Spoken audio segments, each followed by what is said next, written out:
Hey, I want to just give a quick shout out to Pink for buying me this drink yesterday while I was quarantining in the hotel. What's up? It's the Culture Detective here investigating your favorite albums. And today I'm going to be doing a second review of the day, and that would be an album review on the new Lizzo album, Special. So, I need to put this down, do I? Hold on.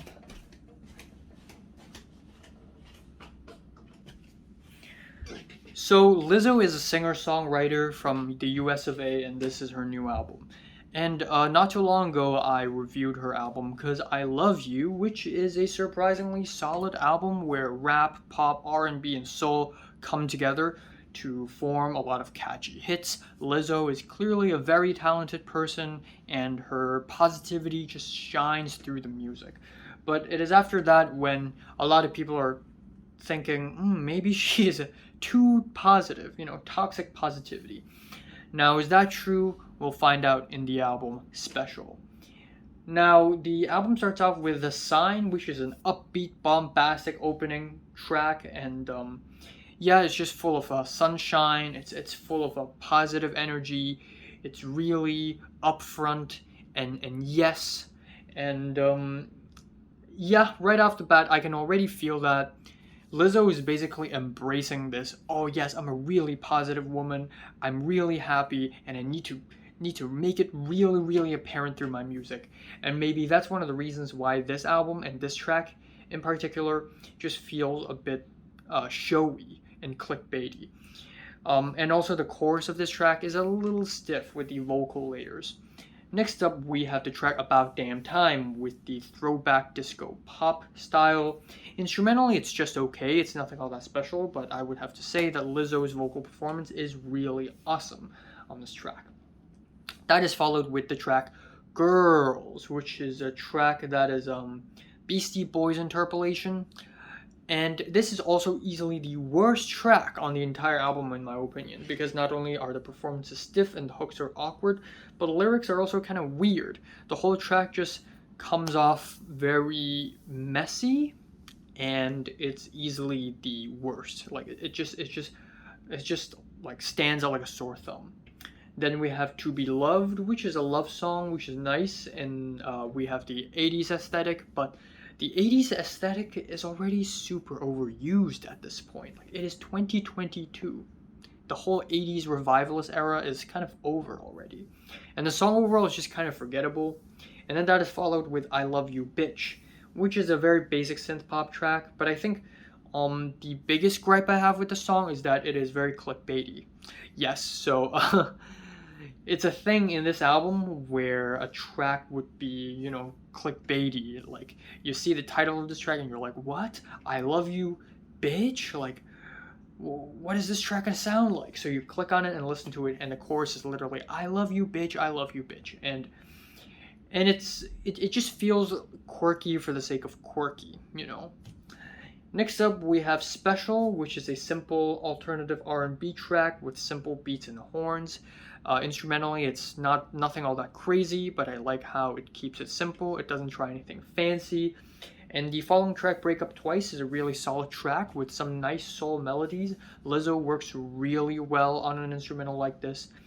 And it is just one of the quieter tracks, but because it's quieter, it feels truer. It doesn't feel showy or quirky at all. Which is the complete opposite on the next track, Everybody's Gay. And again, with a track title like this, you would expect people to go, what? There's a track called Everybody's Gay? How is this song gonna sound like? And they actually play it. It's very clickbaity, and it just feels quirky for the sake of quirky. And this track actually has nothing to do with LGBTQ representation or anything like that. I think what gay means here is gay as in happy. But yeah, I guess another thing about this track is that it literally sounds like Michael Jackson's Thriller, but change the chorus and change the hooks a bit. It's literally Michael Jackson's Thriller. I don't know why. And then that's followed with Naked, which is also a pretty clickbaity track title with horns and beats, and they're really nice, but overall, instrumentally, it's a bit stripped back. Lyrically, it is about intimacy sex, especially the lyrics where Lizzo basically describes, how are you gonna handle my big black body Um, I appreciate her. I admire her for being so upfront and straightforward with her lyrics, but with instrumentals like this and with lyrics like this, it does come off a bit goofy. We have Birthday Girl, which lyrically has some really outdated humor, and it's another really overly positive track. Like, if I'm in a terrible mood right now and I listen to this song, I would be really fucking pissed. Anyways, we have If You Love Me, which is another song that's more introspective, less quirky, more personal. That's why I really like it. And also, I like the vocal layers. Some of the vocal layers on this album sound really off. They sound really stiff, but it works fine on this track. Finally, the album ends off on a track called Coldplay. Yes, so I guess it's also clickbaity in a sense that when I saw this track, I'm like, what the fuck? Is this like a diss track to Coldplay or something? No, in fact, it is very much not. This track is about how Lizzo listens to Coldplay when she's down. And this is the entire idea of the track. It's a really weird ending because it also takes the beat, the instrumental from Quelly Chris and Chris Key's Sudden Death, which is one of my favorite songs off of 2019. And it just sounds really weird, and it just sounds like Lizzo singing over somebody else's beat, freestyle, which is actually what happened in the creative process of this track. So yeah, while it sounds fine, I just find the track weird, I guess. It just I listen to it and I hear Sudden Death. I don't really hear a Lizzo song.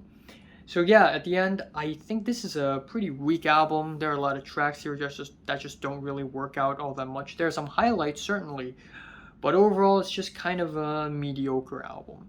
My favorite track here is If You Love Me. My least favorite is Girls. I'm giving Lizzo's Special also a really boring album cover. 5 out of 10. So, have you listened to the new Lizzo album? From 1 to 10, which you rate it, like it, and subscribe if you want more. And thanks for watching.